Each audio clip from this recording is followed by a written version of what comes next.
Hello everyone, welcome to mystical chemistry. आज हम लोग आ चुके हैं भाई केमिकल इक्विलिब्रियम के लेक्चर नंबर 6 के ऊपर। इसके अंदर हमें केमिकल इक्विलिब्रियम को खत्म करना है भाई। नेक्स्ट लेक्चर से आयोनिक इक्विलिब्रियम स्टार्ट होने वाला है, इसलिए आज के लेक्चर में हम लोग केमिकल इक्विलिब्रियम को पूरा खत्म करने वाले हैं। लास्ट के टॉपिक जो बचे हैं भाई वो मैं आपको बता देता हूँ कौन कौन से हैं। एक तो हमें पढ़ना है ले चैटेलियर्स प्रिंसिपल, ये आखिर क्या होता है।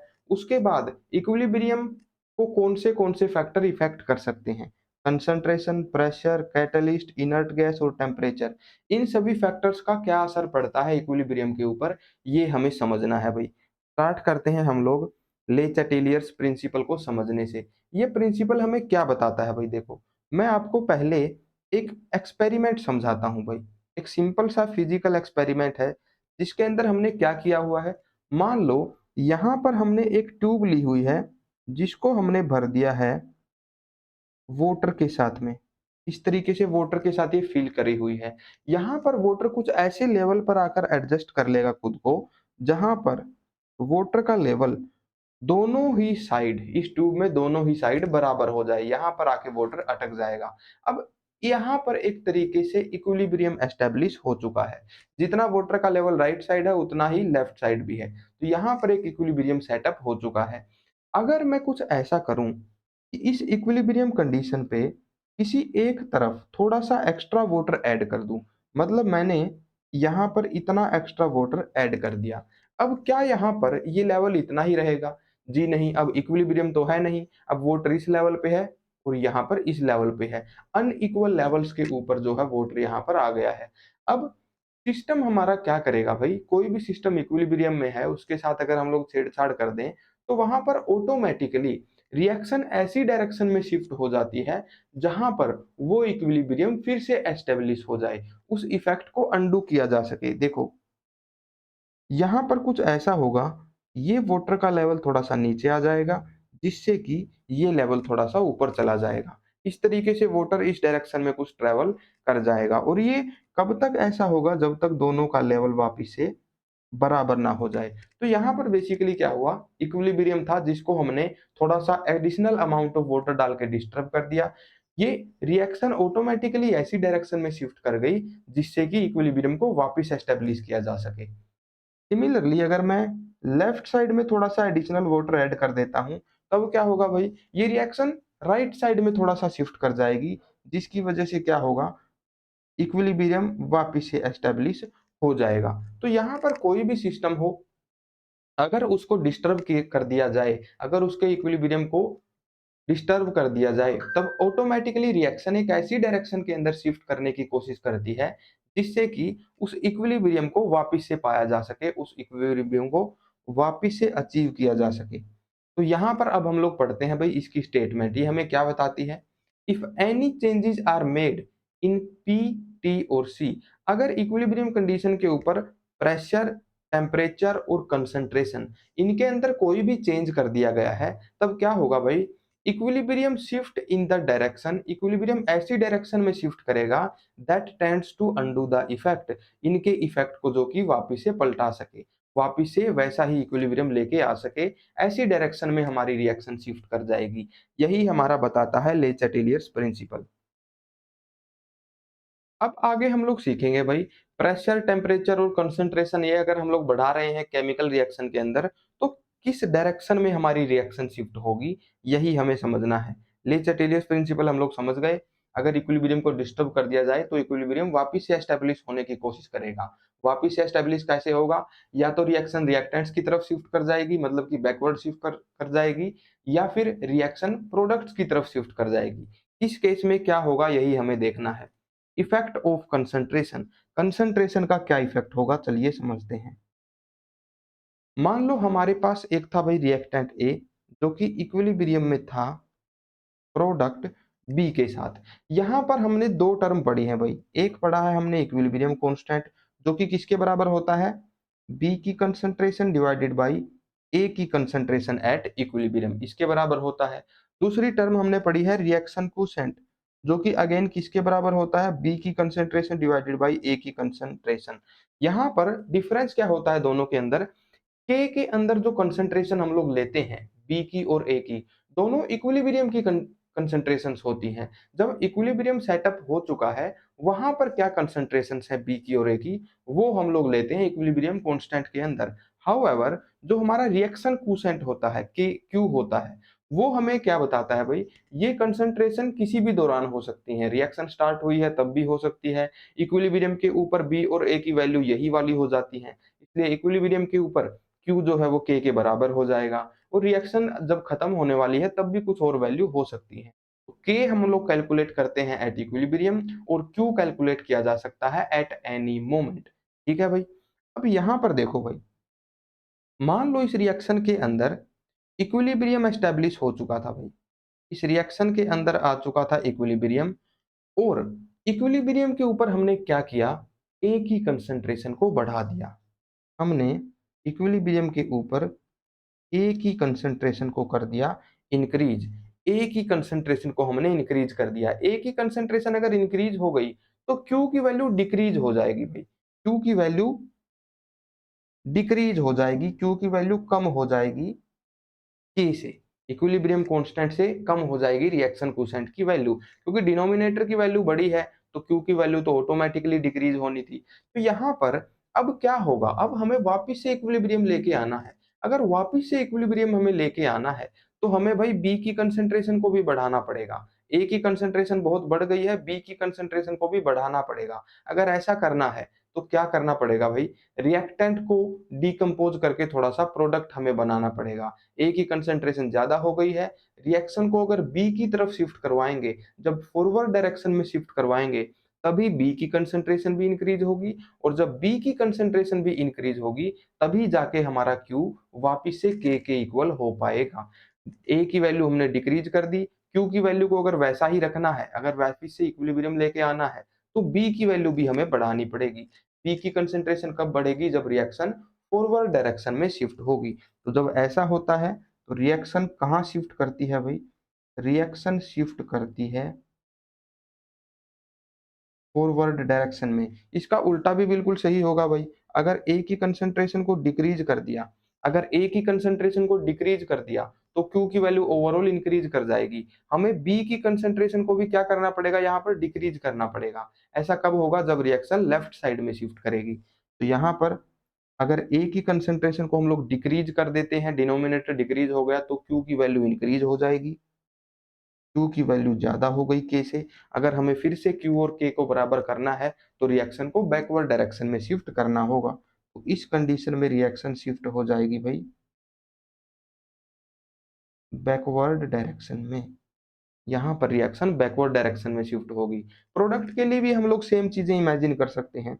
अगर मान लो हम लोग बी की वैल्यू को इंक्रीज कर दें, अगर बी की कंसंट्रेशन हमने बढ़ा दी, तो यहाँ पर देखो न्यूमरेटर हमने इंक्रीज कर दिया, क्यू की वैल्यू ज्यादा हो गई। क्यू की वैल्यू यहाँ पर ज्यादा हो गई है के से। अगर वापिस से इक्विलिब्रियम लेके आना है, अगर वापिस से क्यू और के को हमें बराबर करना है, तो हमें क्या करना पड़ेगा, ए की कंसंट्रेशन भी बढ़ाना पड़ेगा। ए की कंसंट्रेशन कब बढ़ेगी, जब रिएक्शन बी से ए की तरफ जाए, जब बैकवर्ड डायरेक्शन में रिएक्शन जाए। तो ऐसा करने से रिएक्शन अगेन बैकवर्ड डायरेक्शन में शिफ्ट होगी। सिमिलरली वाइस वर्सा, अगर हम लोग बी की कंसंट्रेशन को डिक्रीज कर देते हैं, अगर बी की कंसंट्रेशन हमने कम कर दी, न्यूमरेटर की वैल्यू हमने यहाँ पर डिक्रीज कर दी, तो क्यू की वैल्यू कम हो जाएगी, क्यू की वैल्यू डिक्रीज हो जाएगी। अगर यहाँ पर बी की वैल्यू कम हो गई है तो हमें ए की वैल्यू को भी कम करना पड़ेगा। ए की कंसंट्रेशन कम कब होगी, जब रिएक्शन को ए से बी की तरफ लेके आया जाएगा। तो उस कंडीशन में भी रिएक्शन कहाँ शिफ्ट करेगी, फॉरवर्ड शिफ्ट कर जाएगी। रिएक्शन शिफ्ट फॉरवर्ड, इस तरीके से वापिस से इक्विलिब्रियम आ जाएगा। तो जिस तरफ कंसंट्रेशन हमने बढ़ा दी है, उससे उल्टी डायरेक्शन में हमारी रिएक्शन शिफ्ट हो रही है। ए की कंसंट्रेशन बढ़ा दो, बी की तरफ रिएक्शन शिफ्ट हो जाएगी। बी की कंसंट्रेशन बढ़ा दो, ए की तरफ रिएक्शन शिफ्ट हो जाएगी। तो यहाँ पर एक तरीके से हम लोग ये बोल सकते हैं कि अगर कंसंट्रेशन चेंज हो रही है, तो जिस तरफ कंसंट्रेशन डिक्रीज हुई है, जिस तरफ कंसंट्रेशन अब कम हो गई है, उसी डायरेक्शन में इक्विलिब्रियम शिफ्ट करता है। तो इसको आप लोग ऐसे याद रख सकते हो भाई, कंसंट्रेशन जब चेंज करती है तो इक्विलिब्रियम किस डायरेक्शन में शिफ्ट करता है, इक्विलिब्रियम शिफ्ट करता है towards lesser concentration, equilibrium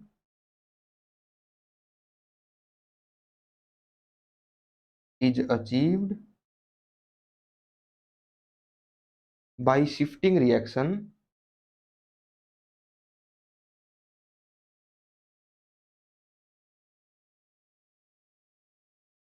towards less concentration.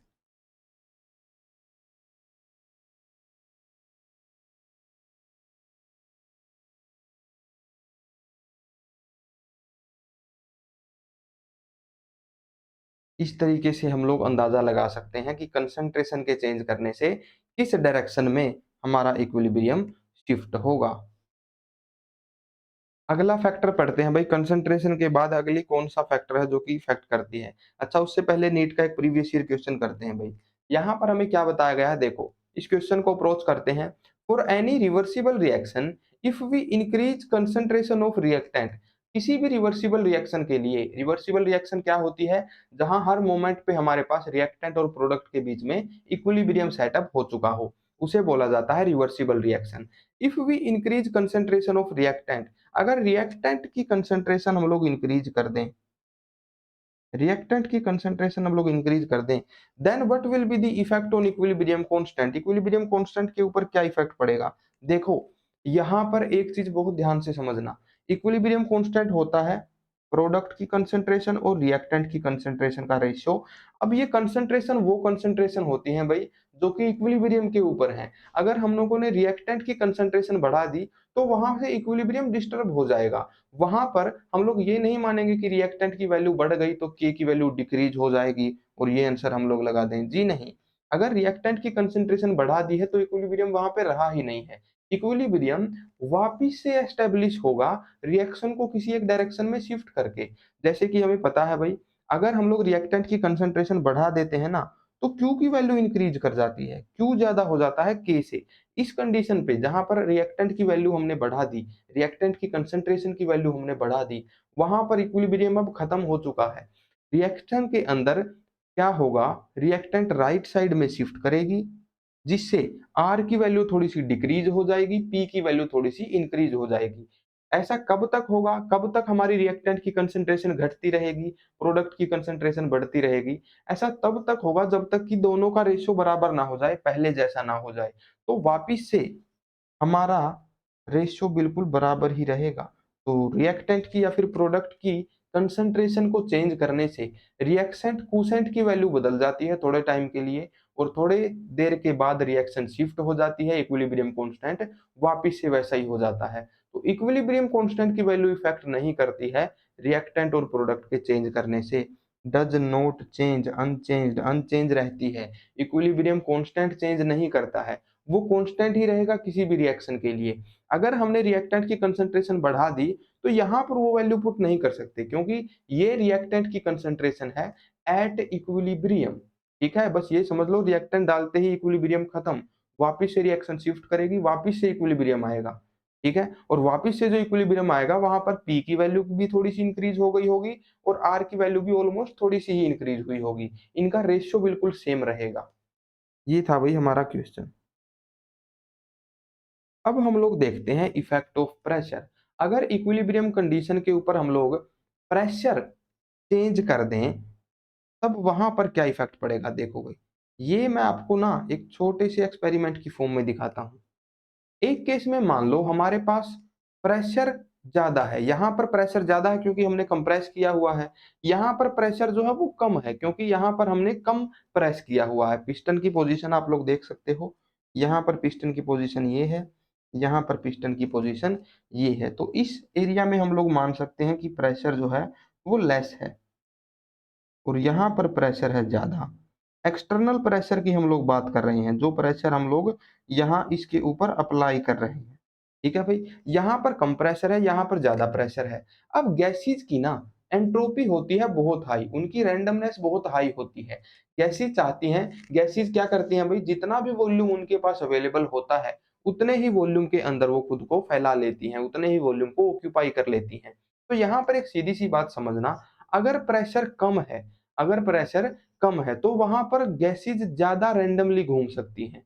ज्यादा नंबर ऑफ गैसेज भी वहां पर अकोमोडेट हो सकती हैं। अगर प्रेशर कम है तो मोर गैसेज वहां पर अकोमोडेट हो सकती हैं, मोर गैसेज। हाउएवर अगर प्रेशर हमने ज्यादा कर दिया है, गैसेज को बिल्कुल कंप्रेस कर दिया है, तब वहां पर कम नंबर ऑफ गैसेज एग्जिस्ट कर सकती हैं। तो प्रेशर अगर बढ़ाया हुआ है तो वहां पर लेस गैसेज एग्जिस्ट कर सकती हैं। अब हम लोग समझते हैं भाई रिएक्शंस की हेल्प से। एक केस में हमने प्रेशर को डिक्रीज कर दिया, कम कर दिया, और एक केस में प्रेशर को इंक्रीज कर दिया, ज्यादा कर दिया। यहाँ पर देखो, अगर प्रेशर ज्यादा होगा तो इक्विलिब्रियम उस डायरेक्शन में शिफ्ट होगा जहां पर कम गैसेज प्रेजेंट है। यहाँ पहली रिएक्शन देखो, N2 और 3 मोल H2, टोटल 4 मोल हो गए गैसेज के रिएक्टेंट्स में। प्रोडक्ट के अंदर सिर्फ 2 मोल प्रेजेंट है गैसेज के। तो ऐसी कंडीशन के अंदर अगर हम लोग प्रेशर को इंक्रीज कर दें, अगर ऐसी कंडीशन जहां पर रिएक्टेंट में कम गैसेज है, प्रोडक्ट में ज्यादा गैसेज है, अगर हम लोग प्रेशर को इंक्रीज कर दें, प्रेशर को बढ़ा दें, तो ज्यादा प्रेशर के ऊपर कम गैसेज एग्जिस्ट करेंगी। कम गैसेज किस तरफ है? प्रोडक्ट की तरफ है। तो ज्यादा प्रेशर के ऊपर ये रिएक्शन प्रोडक्ट की तरफ शिफ्ट करने वाली है। ऐसे हम लोग अंदाजा लगा सकते हैं भाई प्रेशर का इफेक्ट क्या होगा इक्विलिब्रियम के ऊपर। तो यहाँ पर हमें बेसिकली क्या कैलकुलेट करना होता है भाई, नंबर ऑफ गैसियस मोल्स देखने होते हैं, रिएक्टेंट की तरफ कितने हैं, प्रोडक्ट की तरफ कितने हैं। अगर प्रेशर ज्यादा है तो वहां पर उस डायरेक्शन में रिएक्शन शिफ्ट करेगी। अगर प्रेशर इंक्रीज कर दें तो उस डायरेक्शन में रिएक्शन शिफ्ट करेगी जिधर नंबर ऑफ गैसियस मोल्स कम है, मतलब कि राइट साइड शिफ्ट कर जाएगी। और अगर इसी में मैं प्रेशर को डिक्रीज कर देता, कम कर देता, तो यहाँ पर प्रेशर अगर कम हो तो ज्यादा गैसेज भी एग्जिस्ट कर सकती हैं। तो यहाँ पर ये रिएक्शन बैकवर्ड डायरेक्शन में शिफ्ट करती, ज्यादा नंबर ऑफ गैसियस मोल जहां पर प्रेजेंट है उस तरफ शिफ्ट कर दी। ऐसे ही अगर हम लोग एक और नीचे की रिएक्शन देखें, यहाँ पर क्या हो गया भाई, रिएक्टेंट में इस बार कम गैसियस मोल प्रेजेंट है, प्रोडक्ट में इस बार ज्यादा गैसियस मोल प्रेजेंट है। रिएक्टेंट में सिर्फ 1 मोल है गैस का, प्रोडक्ट में 2 मोल है गैस के। यहाँ पर अगर हम लोग प्रेशर को इंक्रीज करेंगे, यहाँ पर अगर हम लोग प्रेशर को इंक्रीज करेंगे, प्रेशर इंक्रीज करेंगे तो वहां पर कम गैसेज अकोमोडेट कर पाएंगी खुद को। प्रेशर जब इंक्रीज होता है, प्रेशर जब ज्यादा होता है, तब वहां पर लेस गैसेज की तरफ इक्विलिब्रियम शिफ्ट करता है। तो इस बार प्रेशर को इंक्रीज करने से बैकवर्ड ये रिएक्शन शिफ्ट होने वाली है। उल्टा इसका क्या होगा भाई, अगर हम लोग प्रेशर को डिक्रीज करेंगे, तो अगर प्रेशर को हमने एक्सटर्नल प्रेशर को लोअर डाउन कर दिया तो वहां पर ज्यादा गैसेज भी एग्जिस्ट कर पाएंगी। यहाँ पर रिएक्शन ज्यादा गैसेज की तरफ शिफ्ट करने वाली है, मतलब कि ज्यादा गैसेज कहाँ है, प्रोडक्ट में है इस बार। तो यहाँ पर एक चीज देखो, हमारा प्रेशर इंक्रीज करने से रिएक्शन कहाँ शिफ्ट होगी, ऊपर वाली रिएक्शन में राइट साइड शिफ्ट कर रही है, नीचे वाली रिएक्शन में लेफ्ट साइड शिफ्ट कर रही है। तो हम लोग फॉरवर्ड और बैकवर्ड को पक्का नहीं बता सकते भाई। हमें प्रेशर का इफेक्ट जानने के लिए डेल्टा एनजी के ऊपर डिपेंडेंट रहना होगा। डेल्टा एनजी क्या था? डेल्टा एनजी था number of gaseous moles in products minus number of gaseous moles in reactant. Product में कितने गैसियस मोल हैं, रिएक्टेंट में कितने गैसियस मोल हैं, उसके ऊपर हमें डिपेंड रहना पड़ता था। ठीक है भाई। तो यहाँ पर ऐसे ही हम लोग कैलकुलेट करेंगे। अगर हमारे पास प्रोडक्ट में ज्यादा गैसियस मोल है, फॉर एग्जाम्पल यहाँ पर प्रोडक्ट में 2 मोल है, रिएक्टेंट में कम है, तो इस रिएक्शन का डेल्टा एनजी कितना हो जाएगा भाई, 2 - 1। इसका डेल्टा एनजी हो जाएगा पॉजिटिव। हाउएवर ऊपर वाली गैस में अगर देखें तो प्रोडक्ट में गैसियस मोल है सिर्फ 2, रिएक्टेंट में है 4, तो इसका डेल्टा एनजी हो जाएगा नेगेटिव। तो यहाँ पर आप लोग ऐसे समझ गए भाई, अगर डेल्टा एनजी नेगेटिव है तो प्रेशर इंक्रीज करने से रिएक्शन फॉरवर्ड जाएगी, डिक्रीज करने से बैकवर्ड जाएगी। और अगर डेल्टा एनजी पॉजिटिव है तो प्रेशर को इंक्रीज करने से बैकवर्ड जाएगी और प्रेशर को डिक्रीज करने से फॉरवर्ड जाएगी। इस तरीके से आप लोग याद रख सकते हो प्रेशर का इफेक्ट। ये था भाई प्रेशर का इफेक्ट। आप लोग सीधा से ये समझ सकते हो भाई रिएक्शन हमेशा किस तरफ जाएगी, प्रेशर को अगर हम लोग इंक्रीज कर रहे हैं, अगर प्रेशर को इंक्रीज कर रहे हैं तो कम गैसेज की तरफ जाएगी, अगर प्रेशर को हम लोग डिक्रीज कर रहे हैं तो ज्यादा गैसेज की तरफ जाएगी। आपको बस ये देखना है किस तरफ कम गैसेज प्रेजेंट है, किस तरफ ज्यादा गैसेज प्रेजेंट है। अगर कोई ऐसी रिएक्शन आ जाए भाई जहां पर रिएक्टेंट में और प्रोडक्ट में दोनों तरफ सेम अमाउंट में गैसेज प्रेजेंट हो, for example carbon combining with O2 to give CO2। CO2 भी गैस है, O2 भी गैस है, कार्बन तो सॉलिड है, इसका तो पार्शियल प्रेशर जो होगा वो एटमॉस्फेरिक प्रेशर के ही बराबर हो जाएगा, 1 के ही बराबर हो जाएगा। तो यहाँ पर रिएक्टेंट में भी सेम नंबर ऑफ गैसेज हैं, प्रोडक्ट में भी सेम नंबर ऑफ गैसेज हैं। डेल्टा एनजी इस रिएक्शन का 0 हो गया। तो ऐसी रिएक्शन के ऊपर प्रेशर का कोई भी इफेक्ट नहीं पड़ता भाई। प्रेशर के चेंज करने से इक्विलिब्रियम कहीं पर शिफ्ट नहीं करता। मैं यहाँ पर बस एग्जांपल के लिए दे रहा हूँ ये example, otherwise C+O2 gives CO2 ये तो इक्विलिब्रियम में भी एग्जिस्ट नहीं करती। अगर कोई ऐसी रिएक्शन है जो कि इक्विलिब्रियम में एग्जिस्ट कर रही हो और उसका डेल्टा एनजी 0 हो, तो उसके ऊपर प्रेशर चेंज करने से कोई इफेक्ट नहीं पड़ने वाला, इक्विलिब्रियम वहीं का वहीं रहेगा। ठीक है भाई? ये था इफेक्ट ऑफ प्रेशर। कंसंट्रेशन का इफेक्ट हो गया, प्रेशर का इफेक्ट हो गया। आगे हम लोग पढ़ते हैं भाई इनर्ट गैस का इफेक्ट। अब ये जो इनर्ट गैस वाला फैक्टर है ना भाई, इसको मैं आपको एक चीज बताता हूँ। इसको समझने के लिए ना हमें मैथमेटिक्स की जरूरत पड़ती है भाई, और एक दो एडिशनल कॉन्सेप्ट की भी जरूरत पड़ती है। लेकिन टेंशन मत लो, मैं आपको लास्ट में एक सिंपल सी शॉर्ट ट्रिक भी बता दूंगा, वहां से भी हमारा ये सोल्व हो जाएगा। लेकिन थोड़ा सा आपको पहले मैथमेटिक्स समझाना जरूरी है भाई। यहाँ पर हमने क्या करना है, हमारे रिएक्शन के अंदर ए है जो गैसियस फॉर्म में है, बी है जो गैसियस फॉर्म में है, और जो प्रोडक्ट है वो सी है, वो भी गैसियस फॉर्म में है। हमें क्या करना है भाई, हमें ये पता लगाना है कि इन गैसेस के बीच में जो इक्विलिब्रियम है वो उसके साथ क्या होगा अगर हम लोग इस सिस्टम में एक और गैस ऐड कर दें। और वो गैस कैसी हो भाई, मान लो आई से मैं उस गैस को डिनोट कर रहा हूं। आई का मतलब हो जाएगा इनर्ट गैस। इनर्ट गैस यहाँ पर सिर्फ नोबल गैस नहीं है भाई, ये ध्यान से समझना, ये कंफ्यूजन है। इनर्ट गैस सिर्फ नोबल गैसेज नहीं है, कोई भी ऐसी गैस जो कि रिएक्शन के अंदर टेक पार्ट ना करे उसे हम लोग इनर्ट गैस बोलेंगे यहाँ पर। ठीक है भाई? तो इनर्ट गैस के ऐड करने से इक्विलिब्रियम पे क्या फर्क पड़ेगा ये हमें समझना है। देखो भाई, थोड़ा सा मैथमेटिकल होगा, हम लोग समझना स्टार्ट करते हैं।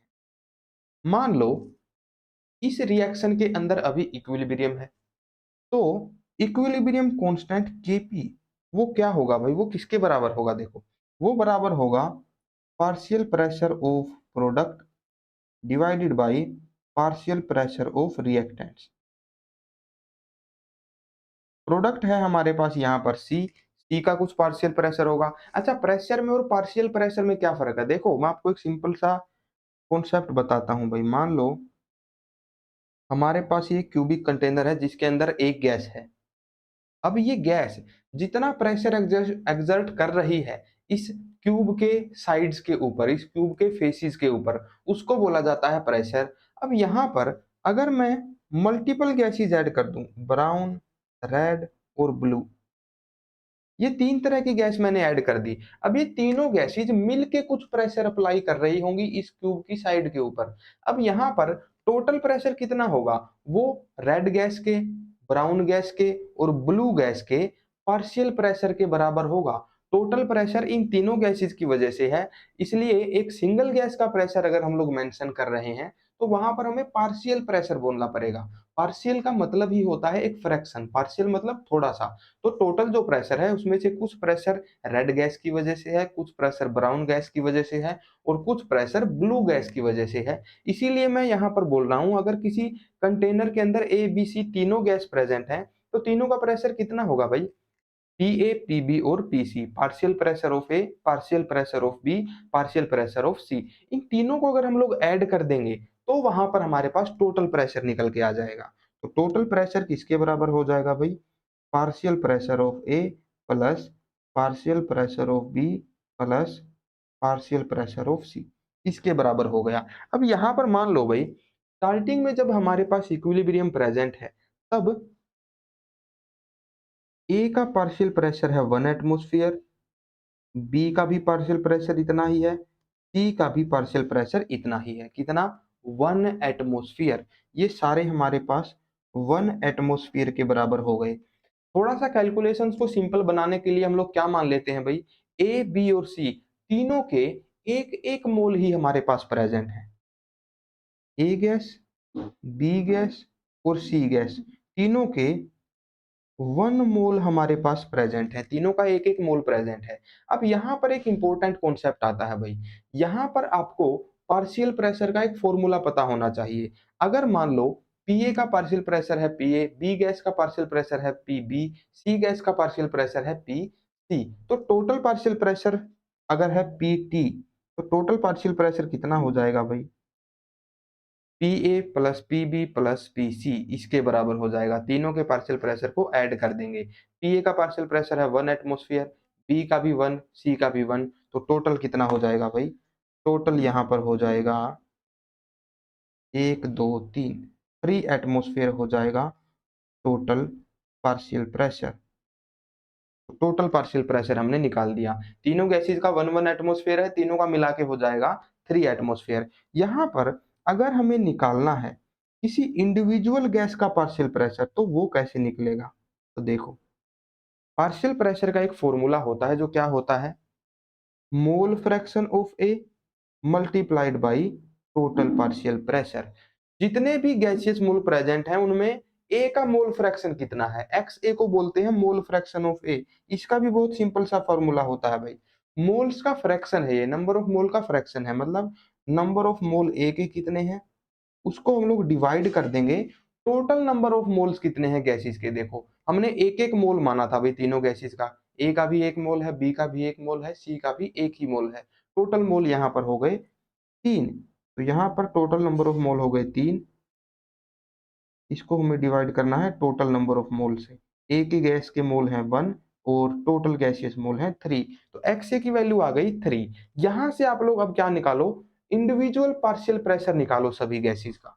देखो भाई पार्शियल प्रेशर ऑफ ए कितना हो जाएगा, मोल फ्रैक्शन ऑफ ए जो कि है 1/3 multiplied by total partial pressure. Total partial pressure कितना है 3 एटमॉस्फेयर। तो यहाँ पर ए का जो पार्शियल प्रेशर आ गया वो कितना आया भाई, 1 एटमॉस्फेयर आया। सिमिलरली हम लोग अगर निकालें बी का पार्शियल प्रेशर तो वो भी कितना आएगा, number of moles of B कितने हैं 1 है, टोटल नंबर ऑफ मोल कितने हैं 3, तो यहाँ से मोल फ्रैक्शन निकल गया बी का 1/3, और टोटल पार्शियल प्रेशर कितना है 3 एटमॉस्फेयर, यहाँ से बी का पार्शियल प्रेशर भी 1 एटमॉस्फेयर आ गया।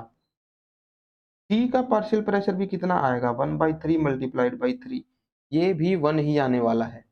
तो तीनों गैसेस का पार्शियल प्रेशर हमने निकाल दिया इक्विलिब्रियम के ऊपर। अगर इक्विलिब्रियम के ऊपर ये है पार्शियल प्रेशर सबका, तो यहाँ पर पुट करो भाई, केपी की वैल्यू कितनी आ जाएगी 1 डिवाइडेड बाई 1/1, तो केपी की वैल्यू यहाँ पर आ गई 1। ठीक है, इक्विलिब्रियम के ऊपर ये कंडीशन है, तीनों गैसेस का प्रेशर है 111 एटमॉस्फेयर। अब यहाँ पर हमें क्या करना है भाई, कांस्टेंट प्रेशर के ऊपर एक इनर्ट गैस ऐड करनी है। इस सिस्टम के अंदर हमने ऐड करनी है एक इनर्ट गैस। तो मान लो हमने यहाँ पर ऐड कर दी एक इनर्ट गैस, इसमें हमने 1 मोल ऐड कर दिया भाई इनर्ट गैस का, 1 मोल ऑफ आई एडिड। ठीक है भाई, अब हम लोग ये मान लेते हैं कि इस गैस को हमने ऐड कर दिया है इन तीनों गैसेज के मिक्सचर में। ये गैस इनर्ट है इसलिए रिएक्शन में तो टेक पार्ट नहीं करेगी, लेकिन क्योंकि हमने ऐसा माना है कि भाई टोटल पार्शियल प्रेशर कांस्टेंट है, टोटल पार्शियल प्रेशर कांस्टेंट है, क्योंकि हम लोग क्या पढ़ रहे हैं, हम लोग इनर्ट गैस को ऐड कर रहे हैं at constant pressure. Constant pressure के ऊपर अगर हम लोग इनर्ट गैस को ऐड करेंगे तब क्या होगा भाई, टोटल प्रेशर किसके बराबर होगा, जितना था उतना ही रहेगा, 3 एटमॉस्फेयर ही रहना चाहिए। लेकिन अभी गैसेज कितनी प्रेजेंट है, अभी गैसेज प्रेजेंट है भाई, एक तो है ए, एक है बी और एक है सी, और एक और है इनर्ट गैस पी आई। अब 4 गैसेज का पार्शियल प्रेशर मिला के 3 एटमॉस्फेयर होना चाहिए, और चारों ही गैसेज के 1 मोल अभी प्रेजेंट है। तो अब अगर हम लोग कैलकुलेट करें कि भाई ए गैस का पार्शियल प्रेशर कितना होगा, बी का कितना होगा, सी का कितना होगा और आई का कितना होगा, तब देखते हैं हमारे पास क्या आंसर आते हैं। ए का पार्शियल प्रेशर कितना हो जाएगा, mole fraction of A, mole fraction A का अब कितना हो गया है, मोल फ्रैक्शन होता है भाई number of mole of gas A जो कि अभी भी 1 ही है, divided by total number of gaseous mole. Total number of gaseous mole अब कितने हैं भाई, अब 3 नहीं रहे, अब वो 4 हो गए, एक मोल हमने आई का भी ऐड कर दिया, तो टोटल नंबर ऑफ मोल अभी हो गए 4, और इसकी हमें मल्टीप्लाई किसके साथ करनी है भाई, टोटल पार्शियल प्रेशर के साथ। टोटल पार्शियल प्रेशर अभी भी उतना ही है, क्योंकि कांस्टेंट प्रेशर के ऊपर हमने नई गैस ऐड की है, तो टोटल पार्शियल प्रेशर अभी भी है 3। तो अब यहाँ पर ए गैस का पार्शियल प्रेशर जो हुआ वो 3/4 हो गया भाई। हमारी इनर्ट गैस ऐड करने के बाद ए का जो पार्शियल प्रेशर हुआ वो 3/4 हो गया, पहले 1 था अब डिक्रीज हो गया, तो ए का पार्शियल प्रेशर हो गया ए। अगर हम लोग बी का निकालें, सी का निकालें या फिर आई गैस का निकालें, सभी का पार्शियल प्रेशर यही आने वाला है 3/4 एटमॉस्फेयर। तो यहाँ पर पार्शियल प्रेशर चेंज हो चुका है। अगर पार्शियल प्रेशर तीनों गैसेज का चेंज हो चुका है तो इक्विलिब्रियम कांस्टेंट की वैल्यू भी यहाँ पर डिस्टर्ब हो जाएगी, मतलब यहाँ पर इनर्ट गैस ऐड करने से इक्विलिब्रियम डिस्टर्ब हो चुका है। नया हमें जब निकालना पड़ेगा रिएक्शन कोसेंट, तो वो किसके बराबर होगा? रिएक्शन कोएफिशिएंट किसके बराबर होता है भाई? प्रोडक्ट का जो भी प्रेशर है उसको डिवाइड कर देंगे रिएक्टेंट के प्रेशर से। अब यहाँ पर इंपॉर्टेंट बात क्या है? जो गैस हमने ऐड की थी वो एक इनर्ट गैस थी। रिएक्शन के अंदर वो पार्टिसिपेट नहीं करेगी, इसलिए कोसेंट के अंदर, रिएक्शन कोसेंट के अंदर भी उसका पार्शियल प्रेशर इंक्लूड नहीं किया जाएगा। तो Q की वैल्यू कितनी हो जाएगी भाई? देखो, पार्शियल प्रेशर ऑफ C जो कि अब कितना हो गया है 3/4, डिवाइड इसको करेंगे पार्शियल प्रेशर ऑफ रिएक्टेंट्स जो कि थे ए और बी, तो उनका भी पार्शियल प्रेशर कितना हो गया था 3/4 मल्टीप्लाइड बाई 3/4। एक 3/4 से एक 3/4 कैंसिल हो गया। रिएक्शन कोएफिशिएंट की वैल्यू आ गई 4/3। रिएक्शन कोएफिशिएंट की वैल्यू आ गई 4/3। के की वैल्यू कितनी थी? के की वैल्यू थी 1। क्यू की वैल्यू ज्यादा हो गई है भाई के से, तो एक तरीके से हम लोग ऐसा बोल सकते हैं, इस रिएक्शन के अंदर जब हमने इनर्ट गैस ऐड की, क्यू की वैल्यू ज्यादा हो गई केपी से, रिएक्शन कोएफिशिएंट की वैल्यू ज्यादा हो गई के से। जब ऐसा होता है, क्यू की वैल्यू जब ज्यादा हो जाती है के से, तब रिएक्शन किस डायरेक्शन में शिफ्ट करती है? तब डायरेक्शन शिफ्ट करती है बैकवर्ड डायरेक्शन में। तो यहाँ पर रिएक्शन कहाँ शिफ्ट करेगी? बैकवर्ड शिफ्ट करेगी। ये हमारा आंसर निकल चुका है। Reaction shift backward, reaction backward shift करेगी। यही सारी कैलकुलेशन मैं आपको ऐसी रिएक्शन के लिए करके दिखाता हूं जहां पर रिएक्टेंट तो एक है लेकिन प्रोडक्ट में दो गैसेज बना रहा है, एक तरीके से डिसोसिएशन रिएक्शन हो रही है। वहां पर आप लोग फिर से इन कैलकुलेशंस को करोगे और देखोगे कि क्यू की वैल्यू इंक्रीज होगी या फिर डिक्रीज होगी इनर्ट गैस के ऐड करने से। देखो भाई, हम यहाँ पर क्या मानेंगे, स्टार्टिंग में हमारे पास तीन गैस प्रेजेंट थी, तीनों का हमने एक एक मोल ले रखा था, 1 मोल था सभी का। जो प्रेशर थे ए के और बी के और सी के, पार्शियल प्रेशर सबकी वैल्यू थी 1 एटमॉस्फेयर, जिसकी वजह से टोटल पार्शियल प्रेशर कितना हो गया था 3 एटमॉस्फेयर हो गया था। अब इस कंडीशन के ऊपर हमने क्या किया भाई, केपी निकाला। केपी क्या होगा? केपी बराबर होगा पार्शियल प्रेशर ऑफ प्रोडक्ट्स, मतलब कि partial pressure of B multiplied by partial pressure of C divided by partial pressure of A. इसकी वैल्यू निकालो। बी का पार्शियल प्रेशर भी 1 है, सी का भी 1 है, ए का भी 1 है, तो केपी की वैल्यू 1 आ जाएगी। यहां पर हमने इनर्ट गैस ऐड कर दी, ये इक्विलिब्रियम था। इनर्ट गैस हमने जैसे ही ऐड की, आई गैस का 1 मोल हमने ऐड कर दिया। लेकिन ये गैस हमने कैसे ऐड की है भाई? ये गैस हमने ऐड की है एट कांस्टेंट प्रेशर। ये गैस हमने ऐड की है एट कांस्टेंट प्रेशर। तो वहां पर क्या होगा भाई, टोटल पार्शियल प्रेशर उतना ही रहेगा। मतलब अब इक्विलिब्रियम के जाने के बाद क्या हो गया है, partial pressure of A plus partial pressure of B plus partial pressure of C plus partial pressure of I, चारों मिलके 3 के बराबर हो गए हैं। मिलके 3 एटमॉस्फेयर के बराबर हो गए हैं। नंबर ऑफ मोल अब कितने हो गए हैं? टोटल 4 मोल हो गए हैं। अब अगर हम लोग निकालें कि ए का, बी का, सी का और आई का, इनका इंडिविजुअल पार्शियल प्रेशर कितना होगा, तो वो कितना हो जाएगा भाई? देखो, ए का पार्शियल प्रेशर हो जाएगा mole fraction of A. Mole fraction A का कितना हो जाएगा? Number of mole of A जो कि अभी भी 1 है, और total number of gaseous mole जो कि अब 4 हो गए हैं 1/4। तो ये हो गया मोल फ्रैक्शन ऑफ ए। इसको मल्टीप्लाई किससे करेंगे? टोटल पार्शियल प्रेशर से जो कि अभी भी 3 है। तो ऐसे हमने निकाल लिया भाई partial pressure of A. Similarly हम लोग बी का पार्शियल प्रेशर भी निकाल सकते हैं, वो भी 3/4 आएगा। सी का पार्शियल प्रेशर भी निकाल सकते हैं, वो भी 3/4 आएगा। तो यहाँ पर जो नया रिएक्शन कोएफिशिएंट बना, अच्छा अब हम इसको इक्विलिब्रियम कांस्टेंट नहीं बोल सकते हैं क्योंकि पार्शियल प्रेशर्स की वैल्यू चेंज हो चुकी है, केपी की वैल्यू भी चेंज हो जाएगी, तो इक्विलिब्रियम अभी डिस्टर्ब हो चुका है, इसलिए हम लोग यहाँ पर रिएक्शन कोएफिशिएंट निकाल रहे हैं। तो रिएक्शन कोएफिशिएंट की वैल्यू क्या हो जाएगी? प्रोडक्ट्स का पार्शियल प्रेशर जो कि कितना हो जाएगा 3/4 multiplied by 3/4। 3/4 multiplied by 3/4, divide कर देंगे इसको किससे भाई, रिएक्टेंट के पार्शियल प्रेशर से, वो भी 3/4 है। इनर्ट गैस रिएक्शन के अंदर पार्टिसिपेट नहीं करती, इसलिए रिएक्शन क्वोशेंट के अंदर भी उसको इंक्लूड नहीं करना है।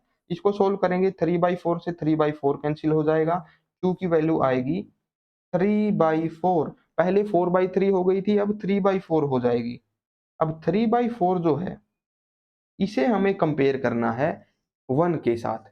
Q की वैल्यू है 3/4, Kp की वैल्यू है 1। तो यहाँ पर आप लोग पाओगे कि भाई जो हमारा Q था, जो रिएक्शन क्वोशेंट हमारे पास था, वो अब कम हो गया है K से। Q की वैल्यू डिक्रीज हो गई है K से। जब Q की वैल्यू कम हो जाती है K से, तब रिएक्शन किस तरफ शिफ्ट करती है, तब रिएक्शन फॉरवर्ड डायरेक्शन में शिफ्ट करती है।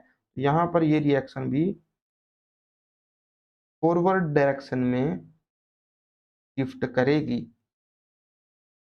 तो यहां से हम लोग समझ गए भाई, अगर हम लोग ऐसी रिएक्शन के अंदर इनर्ट गैस ऐड करें जहां पर नंबर ऑफ मोल रिएक्टेंट में ज्यादा है, प्रोडक्ट में कम है, तो वहां पर रिएक्शन बैकवर्ड जाएगी, मतलब ए और बी की तरफ जाएगी। और अगर ऐसी रिएक्शन के अंदर हम लोग इनर्ट गैस ऐड करें जहां रिएक्टेंट में कम गैस मोल है, प्रोडक्ट में ज्यादा है, तब उस केस में रिएक्शन कहां पर शिफ्ट करेगी भाई, फॉरवर्ड डायरेक्शन में शिफ्ट करेगी, प्रोडक्ट की तरफ शिफ्ट करेगी। इसी की मैं आपको एक शॉर्ट ट्रिक बता देता हूं भाई। अगर इनर्ट गैस हम लोग ऐड कर रहे हैं, देखो इतनी सारी कैलकुलेशन हमने करनी पड़ी है, उसके बाद हमें समझ में आया है कि किस तरफ रिएक्शन शिफ्ट करेगी। तो यहाँ पर एक सीधी सी बात समझ लो, इक्विलिब्रियम था, इनर्ट गैस हमने ऐड कर दी, इनर्ट गैस ऐड करने से रिएक्शन उस डायरेक्शन में शिफ्ट होती है जहां पर नंबर ऑफ गैसेज ज्यादा प्रेजेंट है। ये शॉर्ट ट्रिक है भाई। ए और बी दे रहे थे सी, यहाँ पर इनर्ट गैस हमने ऐड कर दी, किस डायरेक्शन में रिएक्शन शिफ्ट करेगी, जिस तरफ ज्यादा गैसेज हैं, रिएक्टेंट की तरफ ज्यादा गैसेज हैं, बैकवर्ड शिफ्ट करेगी, बैकवर्ड शिफ्ट करेगी। ये कॉन्सेप्ट भी आप लोग बिल्कुल शॉर्ट ट्रिक से याद कर सकते हो। Equilibrium shift to produce more moles of gas, ज्यादा गैसियस मोल जहां पर बनेंगे उसी डायरेक्शन में हमारी इनर्ट गैस शिफ्ट करवा देगी रिएक्शन को। अच्छा यहाँ पर देखो भाई, अगर रिएक्टेंट में भी सेम नंबर ऑफ गैसेज हो जाएं, प्रोडक्ट में भी सेम नंबर ऑफ गैसेज हो जाएं, तब किस डायरेक्शन में शिफ्ट करेगी भाई, तब वो रिएक्शन शिफ्ट ही नहीं करेगी। मैं आपको बताता हूं कैसे, देखो यहाँ पर 4 गैसेज हमारे पास प्रेजेंट है, ए बी सी डी, चारों का मान लो एक एक मोल प्रेजेंट है, चारों का एक एक मोल प्रेजेंट है, ए बी सी डी, चारों का 1 मोल ही यहाँ पर प्रेजेंट है। तो यहाँ पर Kp की वैल्यू कितनी हो जाएगी भाई, देखो partial pressure of C, partial pressure of D divided by partial pressure of A and partial pressure of B, ये हो जाएगी भाई Kp की वैल्यू। यहाँ पर हम लोग मान लेते हैं कि pressure of A, partial pressure of B, partial pressure of C और पार्शियल प्रेशर ऑफ डी सारे के सारे 1 एटमोस्फियर के बराबर हैं। तो टोटल पार्शियल प्रेशर जो बना वो 4 एटमोस्फियर हो गया। ये है भाई हमारी इक्विलिब्रियम कंडीशन। इस कंडीशन के ऊपर हमने क्या किया, एक इनर्ट गैस को ऐड कर दिया, इनर्ट गैस का हमने 1 मोल ऐड कर दिया। लेकिन क्योंकि हम लोग ये कांस्टेंट प्रेशर के ऊपर ऐड कर रहे हैं, तो अब जो टोटल प्रेशर बना ए बी सी डी और आई, इन पांचों गैसेज के मिलाने से जो टोटल पार्शियल प्रेशर बना वो उतना ही रहा जितना पहले था, 4 एटमोस्फियर ही वो रहा। अब यहां पर निकालो भाई partial pressure of individual gases. A gas का पार्शियल प्रेशर अब कितना हो जाएगा, mole fraction of A multiplied by total partial pressure. Mole fraction A का अब कितना हो जाएगा, पहले था भाई 1/4, टोटल मोल पहले 4 थे चारों गैसेज के, ए का मोल था 1 तो मोल फ्रैक्शन था 1/4। अब कितना हो जाएगा, अब 1/5 हो जाएगा, क्योंकि अब टोटल नंबर ऑफ गैसेस मोल 5 हो चुके हैं, 4 एबीसीडी के और एक आई गैस का। तो ये हो गया इसका पार्शियल प्रेशर। इसको मल्टीप्लाई करेंगे भाई किसके साथ, ये हो गया भाई मोल फ्रैक्शन ऑफ ए, इसको मल्टीप्लाई करेंगे टोटल पार्शियल प्रेशर के साथ जो कि अभी भी उतना ही है, 4 एटमोस्फियर।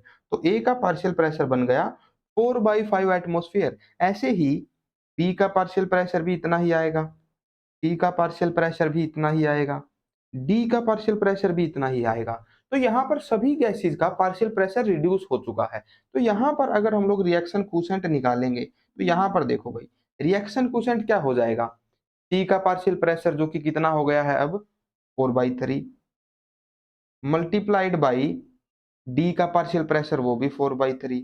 ये हो गए प्रोडक्ट के पार्शियल प्रेशर, इसको डिवाइड करेंगे रिएक्टेंट्स के पार्शियल प्रेशर से जो कि अगेन कितने हो गए हैं 4/3 नहीं भाई, सॉरी 4/5 हो गया था ये, 4/5, 4/5, ये भी 4/5 और ए का पार्शियल प्रेशर भी 4/5। इनर्ट गैस है, रिएक्शन के अंदर पार्टिसिपेट नहीं कर रही है, इसलिए रिएक्शन क्वोशेंट के अंदर भी हमें उसे मेंशन नहीं करना है। तो यहाँ पर भी क्या होगा भाई, सारे के सारे रिएक्टेंट में 4/5 जो है वो कैंसिल आउट हो जाएगा 4/5 के साथ। Q की वैल्यू कितनी ही बनेगी, 1 बनेगी। तो यहाँ पर आप लोग देख सकते हो भाई, इक्विलिब्रियम कांस्टेंट की जो वैल्यू पहले थी वही की वही वैल्यू यहाँ पर रहेगी। यहाँ पर एक एक था सबका पार्शियल प्रेशर, तो एक एक अगर हम लोग पुट कर देंगे तो यहाँ पर Kp की वैल्यू भी 1 ही आने वाली है। पहले भी 1 थी, इनर्ट गैस ऐड करने के बाद भी हमारा रिएक्शन क्वोशेंट 1 है, Q बराबर है K के, Q जो है वो इक्वल है K के। तो मतलब यहाँ पर जहाँ पर रिएक्टेंट में जितनी गैसेज हैं उतनी ही प्रोडक्ट में भी हैं, वहां पर इनर्ट गैस ऐड करने से इक्विलिब्रियम पे कोई भी चेंज नहीं आया। तो भाई ये हम लोग समझ गए, कांस्टेंट प्रेशर के ऊपर अगर हम लोग इनर्ट गैस ऐड कर दें तो इक्विलिब्रियम उस डायरेक्शन में शिफ्ट करेगा जहां पर नंबर ऑफ गैस मोल ज्यादा होंगे, ज्यादा गैसेज की तरफ शिफ्ट होगी रिएक्शन। अगर दोनों तरफ रिएक्टेंट और प्रोडक्ट दोनों तरफ ही अगर गैसेज सेम हो जाएं, number of gaseous mole same हो जाएं, तब रिएक्शन वहां पर शिफ्ट ही नहीं करेगी। ये था भाई effect of inert gas at constant pressure. एक कांस्टेंट प्रेशर के ऊपर हम लोग अगर इनर्ट गैस ऐड करते हैं तो अब यही इनर्ट गैस हम लोग मान लो अगर कांस्टेंट वॉल्यूम के ऊपर ऐड करें तब क्या होगा, उसके लिए हम लोग अगला कॉन्सेप्ट समझेंगे भाई। एक कांस्टेंट वॉल्यूम के ऊपर हमें ऐड करना है एक इनर्ट गैस को। इसका क्या मतलब है, सबसे पहले ना आप लोग मतलब समझो भाई। मान लो हमारे पास कुछ इस तरह से एक कंटेनर था जिसके अंदर तीन गैसेज प्रेजेंट थी, ए बी सी। ये तीन गैसेज प्रेजेंट थी। हमने इस कंटेनर को थोड़ा सा ओपन किया, इसके अंदर आई इनर्ट गैस डाली और फिर इस कंटेनर को वापस से बंद कर दिया। मतलब टोटल वॉल्यूम जो है, वो वॉल्यूम जिसके अंदर सारी गैसेज प्रेजेंट हैं, वो वॉल्यूम हमने चेंज नहीं किया, वॉल्यूम हमने कांस्टेंट रखा। अंदर का पार्शियल प्रेशर अभी भले ही बढ़ जाए, पिछले केस में क्या था, हमने पार्शियल प्रेशर को चेंज नहीं होने दिया था। ए बी सी का शुरू में जो पार्शियल प्रेशर था उतना ही पार्शियल प्रेशर हमने रखा था आई गैस के ऐड होने के बाद। यहाँ प्रेशर इंक्रीज डिक्रीज हो सकता है लेकिन वॉल्यूम कांस्टेंट हमें रखना है। तो अब हम लोग देखते हैं भाई क्या फर्क पड़ने वाला है। देखो भाई, कांस्टेंट वॉल्यूम के ऊपर हमें इनर्ट गैस को ऐड करवाना है। चलो भाई कांस्टेंट वॉल्यूम के अंदर ऐड करवा के देखते हैं। मान लो कुछ ऐसी रिएक्शन थी जिसके अंदर ए गैस रिएक्ट कर रही थी बी गैस के साथ टू गिव गैस सी। तो यहां पर जब इक्विलिब्रियम एस्टेब्लिश था तब क्या क्या कंडीशन थी देखो। मान लो नंबर ऑफ मोल जो थे वो ए बी सी तीनों के एक एक मोल हमने डाल रखे थे, और पार्शियल प्रेशर जो था ए का और बी का और सी का तीनों एक एक मोल के बराबर थे। ये था भाई पार्शियल प्रेशर। तो इस कंडीशन के ऊपर इक्विलिब्रियम कांस्टेंट की वैल्यू क्या हो जाएगी, प्रोडक्ट का एक पार्शियल प्रेशर मतलब कि partial pressure of C divided by partial pressure of A and partial pressure of B. Product का पार्शियल प्रेशर को डिवाइड कर देंगे रिएक्टेंट से तो हमारे पास Kp की वैल्यू आ जाएगी। तो यहाँ पर बेसिकली Kp की वैल्यू थी 1। ये कुछ कंडीशन थी इक्विलिब्रियम के ऊपर। मान लो यहाँ पर हमने ऐड कर दी भाई इनर्ट गैस। इनर्ट गैस आई का हमने 1 मोल ऐड कर दिया, और उस इनर्ट गैस का मान लेते हैं कि पार्शियल प्रेशर भी 1 एटमॉस्फेयर ही था। अच्छा, ऊपर मैंने पार्शियल प्रेशर को 1 मोल लिख दिया, पार्शियल प्रेशर की यूनिट एटमॉस्फेयर होगी, है ना। तीनों गैसेस का प्रेशर था 1 एटमॉस्फेयर। यहाँ पर नई गैस जो हमने ऐड की उसका अपना पार्शियल प्रेशर 1 एटमॉस्फेयर है। यहाँ पर वो अपनी वजह से भी कुछ एटमॉस्फेरिक प्रेशर लगाएगी क्योंकि अब हमें प्रेशर कांस्टेंट नहीं रखना। पिछले केस में हमने क्या किया था भाई, प्रेशर को हमने कांस्टेंट रखा था। इस बार हमें प्रेशर कांस्टेंट नहीं रखना, प्रेशर भले ही इंक्रीज हो जाए, पहले 3 एटमॉस्फेयर था, ये नई गैस ऐड करने के बाद भले ही 4 एटमॉस्फेयर हो जाए, बस वॉल्यूम चेंज नहीं करना चाहिए। मतलब कि यहाँ पर टोटल पार्शियल प्रेशर अब कितना हो जाएगा देखो, partial pressure of A, partial pressure of B, partial pressure of C और पार्शियल प्रेशर ऑफ आई, सबको हमने 1 एटमॉस्फेयर माना है। इस बार टोटल पार्शियल प्रेशर जो होगा पीटी जो होगा वो 4 एटमॉस्फेयर के बराबर हो जाएगा भाई। ठीक है, ऊपर टोटल पार्शियल प्रेशर कितना था, सिर्फ 3 एटमॉस्फेयर था। इक्विलिब्रियम के ऊपर सिर्फ 3 एटमॉस्फेयर ही टोटल पार्शियल प्रेशर था, अब 4 हो गया है। अब हम लोग क्या करते हैं भाई, इंडिविजुअली निकालते हैं सी का, बी का और ए का पार्शियल प्रेशर। देखते हैं कितना हो गया होगा। देखो,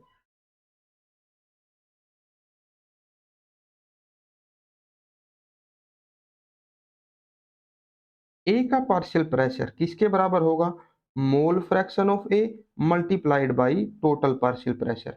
मोल फ्रैक्शन यहाँ पर देखते हैं कैसे चेंज हुआ है। यहाँ पर ए के नंबर ऑफ मोल कितने प्रेजेंट है, 1 मोल ही प्रेजेंट है अभी भी। टोटल गैसियस मोल अब कितने हो गए हैं भाई, टोटल अब हो गए हैं 4 मोल। ए, बी और सी तीनों गैसेस के एक एक मोल प्रेजेंट थे, एक मोल आई का भी ऐड हो गया, तो ये मोल फ्रैक्शन इसका हो गया 1/4। पार्शियल प्रेशर टोटल अब कितना हो गया है, वो भी अब 4 हो गया है। तो यहाँ पर ए का पार्शियल प्रेशर कितना आया, 1 एटमॉस्फेयर ही आया, क्योंकि इनर्ट गैस ऐड करने से सिर्फ पार्शियल प्रेशर इंक्रीज नहीं हुआ, नंबर ऑफ मोल्स भी डिक्रीज हो गए हैं, है ना। टोटल मोल फ्रैक्शन भी डिक्रीज हो गया है, नंबर ऑफ मोल भी इंक्रीज हो गए हैं। तो यहाँ पर क्या होगा भाई, फिर से पार्शियल प्रेशर 1 एटमॉस्फेयर ही हो जाएगा। जितना पार्शियल प्रेशर ए गैस का पहले था, बी का पहले था, सी का पहले था, उतना ही इनर्ट गैस के ऐड करने के बाद भी रहने वाला है। सिमिलरली आप लोग बी गैस का भी पार्शियल प्रेशर निकाल सकते हो। कैसे निकलेगा, मोल फ्रैक्शन ऑफ बी जो कि कितना हो जाएगा again 1/4 multiplied by total partial pressure जो कि 4 है। तो अभी भी 1 एटमॉस्फेयर ही रहेगा। तो यहाँ पर अगर हमें निकालनी हो भाई रिएक्शन कोसेंट की वैल्यू, रिएक्शन कोसेंट के अंदर हम लोग इनर्ट गैस को इंक्लूड नहीं करेंगे क्योंकि वो रिएक्शन में पार्टिसिपेट ही नहीं कर रही। तो यहाँ पर क्यू की वैल्यू हो जाएगी पार्शियल प्रेशर ऑफ प्रोडक्ट जो कि अभी भी 1 है, partial pressure of gas A जो कि अभी भी 1 है, और partial pressure of gas P जो कि अभी भी 1 है। तो यहाँ पर क्यू की वैल्यू 1 ही आ गई। इनर्ट गैस ऐड करने के बाद भी के की वैल्यू सेम ही है, क्यू की वैल्यू यहाँ पर बराबर आ गई है के। अगर क्यू की वैल्यू बराबर हो जाए के, तब वहां पर क्या होता है, इक्विलिब्रियम वैसा ही बना रहता है। मतलब अगर एक कांस्टेंट वॉल्यूम के अंदर, अगर एक कांस्टेंट वॉल्यूम के अंदर हम लोग ऐड करते हैं इनर्ट गैस, तो वहां पर इक्विलिब्रियम पे कोई भी इफेक्ट नहीं आता है, इक्विलिब्रियम वहीं का वहीं रहता है। तो इस तरीके की रिएक्शन जिसके अंदर ए और बी मिलके सी दे रहे हैं, वहां पर अगर हम लोग कांस्टेंट वॉल्यूम पे एक इनर्ट गैस ऐड करेंगे तो कोई भी फर्क नहीं पड़ेगा हमारे इक्विलिब्रियम के ऊपर। सेम केस यहाँ पर भी होगा भाई, यहाँ पर भी पहले केपी की वैल्यू क्या होगी, यहाँ पर केपी की वैल्यू कुछ ऐसी हो जाएगी, देखो Kp will be equal to product की concentration 1 multiplied by 1 divided by partial pressure of reactant की कंसंट्रेशन। तो यहाँ पर 1 हो गई। जब इनर्ट गैस को ऐड करने के बाद हम लोग पार्शियल प्रेशर निकालेंगे ए का, बी का और सी का, तो वो 1 1 ही आएगा इसी की तरह। तो क्यू की वैल्यू भी 1 हो जाएगी। तो यहाँ पर भी क्यू बराबर ही रहने वाला है के। मतलब रिएक्शन कहीं पर शिफ्ट नहीं करेगी, रिएक्शन वहीं रहेगी, इक्विलिब्रियम वहीं रहेगा। सेम केस यहाँ पर भी होगा। तो अगर वॉल्यूम कांस्टेंट है, वॉल्यूम कांस्टेंट के ऊपर अगर हम लोग इनर्ट गैस को ऐड करवाते हैं, तब वहां पर इक्विलिब्रियम पर कोई भी फर्क नहीं पड़ता है।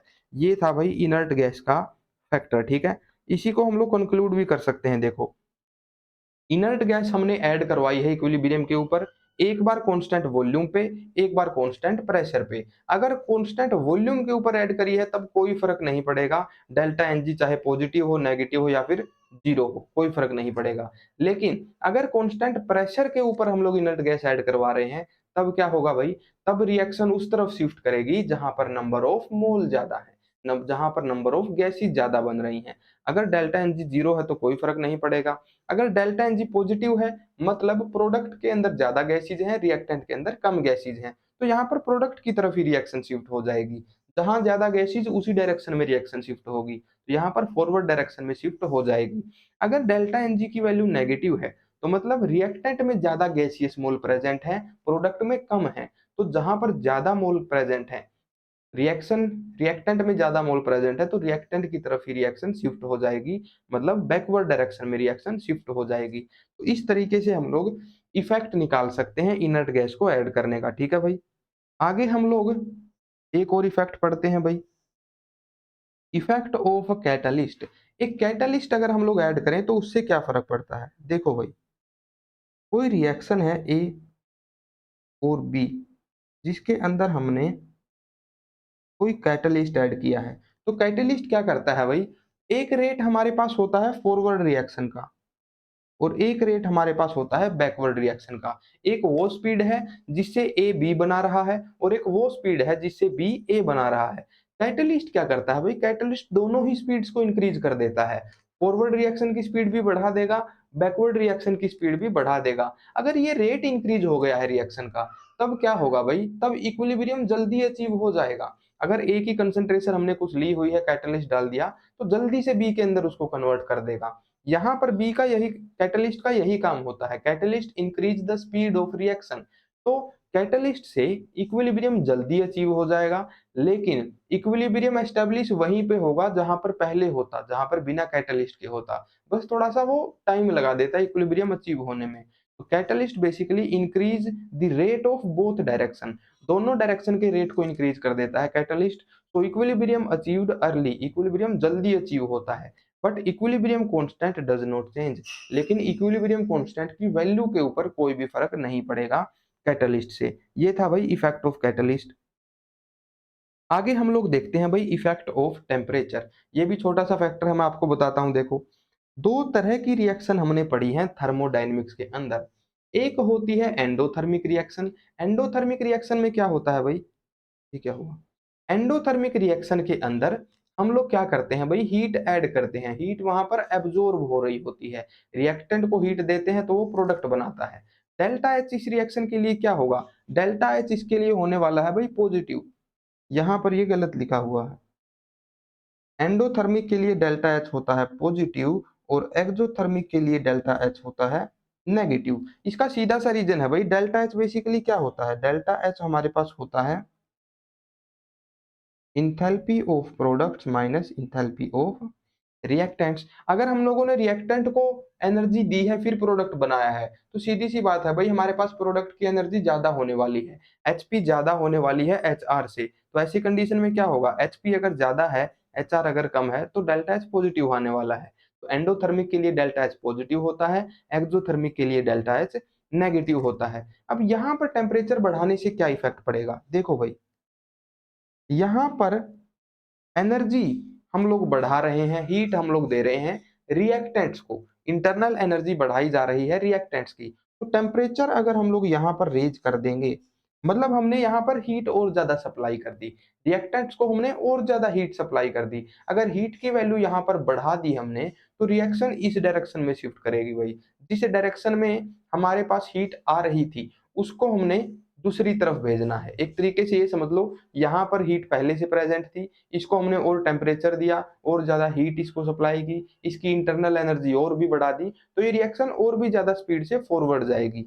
यहाँ पर रिएक्शन फॉरवर्ड जाने वाली है, यहाँ पर रिएक्शन फॉरवर्ड जाने वाली है। इसी का वाइस वर्सा भी ट्रू होगा। अगर हम लोग टेम्परेचर को घटा दें, टेम्परेचर को डिक्रीज कर दें, तब ये रिएक्शन बैकवर्ड चली जाएगी। तो एंडोथर्मिक रिएक्शन के लिए हम लोग समझ गए, जिस तरफ हीट है अगर इसकी वैल्यू हम लोग बढ़ा रहे हैं, तो रिएक्शन दूसरी तरफ शिफ्ट करेगी। एक तरीके से आप लोग ये समझ लो कि एक्स्ट्रा हीट किस तरफ प्रेजेंट है, हीट यहाँ पर रिएक्टेंट की तरफ प्रेजेंट है, क्योंकि रिएक्टेंट की हीट कम थी प्रोडक्ट से, तो रिएक्टेंट में जब हमने हीट ऐड की तब जाके प्रोडक्ट बना है। तो एक तरीके से आप लोग ये समझ सकते हो, रिएक्टेंट था, उसको कुछ हीट की रिक्वायरमेंट थी प्रोडक्ट बनाने के लिए, उसको जितनी ज्यादा हीट हम लोग देंगे उतनी ही ज्यादा स्पीड से वो प्रोडक्ट बनाएगा, उतनी ही ज्यादा फॉरवर्ड ये रिएक्शन जाएगी। दूसरी तरफ देखते हैं भाई, यहाँ पर क्या है, एक्सोथर्मिक रिएक्शन है, रिएक्टेंट से जब प्रोडक्ट बन रहा है तो एक्स्ट्रा हीट भी रिलीज हो रही है। यहाँ पर अगर हम लोग टेम्परेचर इंक्रीज करेंगे, यहाँ पर टेम्परेचर इंक्रीज करने से क्या होगा भाई, इंटरनल एनर्जी यहाँ पर बढ़ जाएगी, हीट हम लोग सप्लाई कर रहे हैं। अगर यहाँ पर हीट लिखा हुआ है, तो ये रिएक्शन किस तरफ जाएगी, दूसरी तरफ जाएगी। यहाँ पर हीट अगर हम लोगों ने सप्लाई कर दी, तो रिएक्शन बैकवर्ड जाने वाली है। जिस तरफ हीट लिखा हुआ है उससे दूसरी तरफ हमारी रिएक्शन जाने वाली है, ये हो जाएगी बैकवर्ड डायरेक्शन में शिफ्ट। सिमिलरली अगर टेम्परेचर को यहाँ पर डिक्रीज कर देते, तो ये फॉरवर्ड डायरेक्शन के अंदर जाने वाली थी। तो ये हमारे पास इफेक्ट हो गया भाई टेम्परेचर के चेंज करने का। टेम्परेचर चेंज करने से इक्विलिब्रियम किस डायरेक्शन में शिफ्ट होगा, ये अगर हमें देखना है, तो हमें देखना पड़ेगा भाई कि वो रिएक्शन एक्सोथर्मिक है या फिर एंडोथर्मिक है। तो ये था भाई हमारे पास इफेक्ट ऑफ टेम्परेचर। अब कुछ नीट के प्रीवियस ईयर क्वेश्चन कर लेते हैं भाई इसी के बेसिस पे। पहला क्वेश्चन है भाई हमारे पास नीट का, according to Le Chatelier's principle, adding heat to solid and liquid in equilibrium will cause, किस डायरेक्शन में हमारी रिएक्शन शिफ्ट करेगी अगर एक सॉलिड लिक्विड का इक्विलिब्रियम प्रेजेंट है, मान लो आइस का और वाटर का इक्विलिब्रियम हमारे पास प्रेजेंट है। यहां पर हमें पता है भाई सॉलिड को अगर लिक्विड में कन्वर्ट करना हो, सॉलिड और लिक्विड का अगर इक्विलिब्रियम हो, तो वहां पर हीट देनी पड़ती है सॉलिड को। बर्फ को जब हम लोग गर्म करते हैं तभी पानी बनता है, पानी के अंदर अगर हीट ऐड करेंगे तो सॉलिड नहीं बनेगा, है ना। तो यहाँ पर इस तरीके की कुछ रिएक्शन हो जाएगी जिसके अंदर क्या होगा, सॉलिड और लिक्विड इक्विलिब्रियम में होंगे। अब यहाँ पर हमने बोला है कि हमने हीट ऐड कर दी भाई, यहाँ पर हमने हीट ऐड कर दी मतलब टेम्परेचर और ज्यादा इंक्रीज कर दिया। तो टेम्परेचर इंक्रीज करने से यहाँ पर क्या फर्क पड़ेगा, हम लोग अगर इसको हीट सप्लाई करेंगे तो क्या फर्क पड़ेगा, देखो भाई हीट अगर सप्लाई करेंगे तो हीट इस बार रिएक्टेंट की तरफ कम है, इसीलिए यहाँ पर जब हीट ऐड कर रहे हैं तो यहाँ पर प्रोडक्ट बन रहा है। यहाँ पर अगर हीट देंगे, अगर यहाँ पर हम लोग हीट देंगे तो रिएक्शन किस तरफ शिफ्ट करेगी, फॉरवर्ड डायरेक्शन में शिफ्ट करेगी। अगर फॉरवर्ड डायरेक्शन में शिफ्ट करेगी तो मतलब लिक्विड वाटर की कंसंट्रेशन तो इंक्रीज होगी और सॉलिड वाटर की कंसंट्रेशन डिक्रीज होने वाली है, amount of solid will decrease. तो यहाँ पर डी हो जाएगा करेक्ट आंसर। तो यहाँ पर अगर हम लोगों ने हीट दी सॉलिड वाटर को तो वहां पर सॉलिड की कंसंट्रेशन डिक्रीज होगी। देखो हमें ऑप्शन में दिया हुआ है डिक्रीज किसकी करेगी कंसंट्रेशन, ये हो जाएगा भाई हमारा करेक्ट आंसर। कंसंट्रेशन या फिर amount of solid will decrease, सीधी सी बात है, अगर हमारे पास बर्फ का और पानी का इक्विलिब्रियम है, वहां पर अगर हम लोग उसको टेम्परेचर हाई देंगे, अगर हम लोग उसको क्या करेंगे भाई, उसको हीट दे देंगे, उसको गर्म करेंगे तो बर्फ पिघलेगी, है ना। सॉलिड से लिक्विड में ही कन्वर्जन होने वाला है हीट देने के बाद। नेक्स्ट हम लोग बढ़ते हैं भाई। अच्छा टेम्परेचर इंक्रीज करेगा या फिर नहीं करेगा, देखो इसकी तरफ आपको कंफ्यूज नहीं होना है, हमें क्या करना है भाई, सिर्फ हीट देनी है।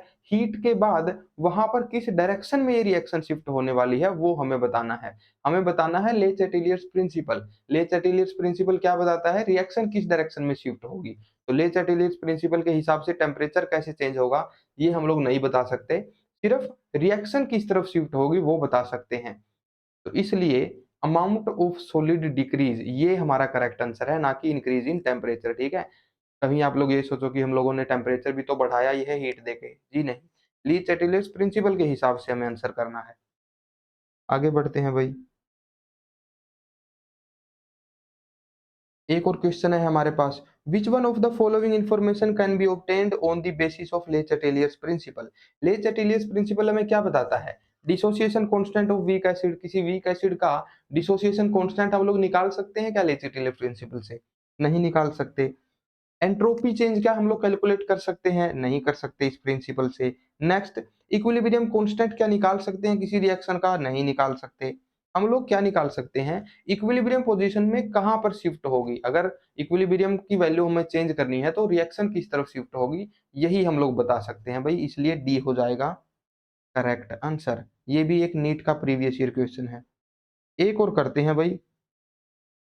देखो यहां पर एक ये रिएक्शन दी हुई है, फॉर द रिएक्शन जिसमें मीथेन का कंबस्टन हो रहा है भाई, ये रिएक्शन हमको बोल रखा है, इस रिएक्शन के लिए डेल्टा एच कितना है, माइनस का 170.8 किलो जूल पर मोल। मतलब ये एक एक्सोथर्मिक रिएक्शन है। इस रिएक्शन के लिए कौन सी स्टेटमेंट ट्रू है कौन सी अनट्रू है यही हमें बताना है। पहली स्टेटमेंट है भाई रिएक्शन इज एक्सोथर्मिक, बिल्कुल सही बात है, एक्सोथर्मिक है, डेल्टा एच नेगेटिव है। नेक्स्ट क्या है, at equilibrium concentration of CO2 and H2O are not equal, equilibrium के ऊपर CO2 की और H2O की कंसंट्रेशन बराबर नहीं है। बिल्कुल सही बात है भाई, ये बराबर नहीं हो सकती, क्योंकि अगर 1 मोल CO2 का बन रहा है रिएक्शन में तो H2O के डबल बन रहे हैं, डबल मोल बन रहे हैं H2O के, तो कंसंट्रेशन बराबर नहीं हो सकती, ये बात भी सही है। नेक्स्ट हमें दे रखा है भाई Kp, Kp किसके बराबर होगा, इक्विलिब्रियम कांस्टेंट किसके बराबर होगा, देखो इस रिएक्शन का Kp किसके बराबर होगा, इसका Kp बराबर होना चाहिए पार्शियल प्रेशर ऑफ CO2 के divided by partial pressure of CH4 के multiplied by partial pressure of O2, O2 के स्क्वायर के बराबर होना चाहिए, क्योंकि O2 का स्टोइकियोमेट्रिक कोफिशिएंट यहाँ पर 2 है। अच्छा वाटर तो लिक्विड है, वाटर का जो पार्शियल प्रेशर होगा वो एटमॉस्फेरिक प्रेशर के ही बराबर होगा, 1 एटमॉस्फेयर के ही बराबर होगा। तो यहाँ पर इसको मल्टीप्लाई करो 1 से या फिर ना करो, एक ही बात है। तो क्या ये केपी की वैल्यू यहाँ पर सेम है? जी नहीं, यहाँ पर इन्होंने केपी के साथ में कंसंट्रेशंस दी हुई है, पता नहीं क्यों। यहाँ पर ये स्टेटमेंट बिल्कुल गलत है भाई। नेक्स्ट क्या है? Addition of CH4 and O2 at equilibrium will cause a shift to right. अगर हम लोग रिएक्टेंट्स में मीथेन या फिर ऑक्सीजन ऐड कर दें, मतलब रिएक्टेंट्स की कंसंट्रेशन बढ़ा दें, तो रिएक्शन किस तरफ शिफ्ट होगी? प्रोडक्ट की तरफ ही शिफ्ट होगी, राइट साइड ही शिफ्ट होगी। तो ये स्टेटमेंट भी बिल्कुल करेक्ट है। तो सी स्टेटमेंट है भाई जो हमारी इनकरेक्ट है, ट्रू नहीं है। ये हो जाएगा करेक्ट आंसर। नेक्स्ट क्वेश्चन और हम लोग करते हैं भाई, आप लोग पहले इसको खुद से करने की कोशिश करो, फिर हम लोग करेंगे। यहाँ पर देखो, the value of delta H for the reaction, एक रिएक्शन दी हुई है जिसके लिए डेल्टा एच क्या है? लेस देन जीरो है। लेस देन जीरो है मतलब डेल्टा एच यहाँ पर नेगेटिव है। डेल्टा एच की वैल्यू यहाँ पर नेगेटिव हो गई है, मतलब ये एक एक्सोथर्मिक रिएक्शन है। एक्सोथर्मिक रिएक्शन है। यहाँ पर XY4 ये हमें बनाना है। XY4 क्या है? प्रोडक्ट है। अगर प्रोडक्ट हमें बनाना है तो वो टेम्परेचर और प्रेशर को कैसे फेवर करेगा? मतलब कि टेम्परेचर को हम लोग कम रखें या फिर ज्यादा रखें कि प्रोडक्ट हमारा बने, मतलब फॉरवर्ड डायरेक्शन में हमें रिएक्शन को शिफ्ट करवाना है, इस तरफ रिएक्शन को शिफ्ट करवाना है।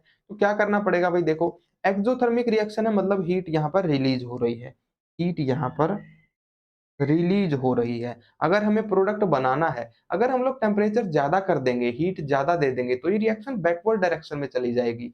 हमें क्या चाहिए? ये रिएक्शन इस तरफ आए, तो हमें टेम्परेचर को लो रखना पड़ेगा। तो यहाँ पर लो रखना पड़ेगा टेम्परेचर को।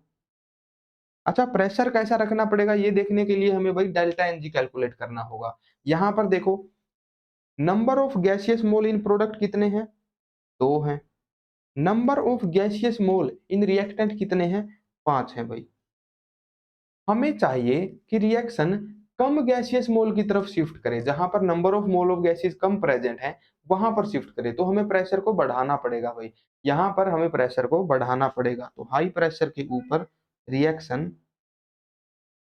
कम गैसियस मोल्स की तरफ शिफ्ट करने वाली है। तो ये हो गई भाई हमारे पास परफेक्ट कंडीशन, जिसमें कि XY4 की फॉर्मेशन फेवर होगी। Low temperature high pressure, high pressure low temperature, D हो जाएगा इसका करेक्ट आंसर। आगे बढ़ते हैं भाई।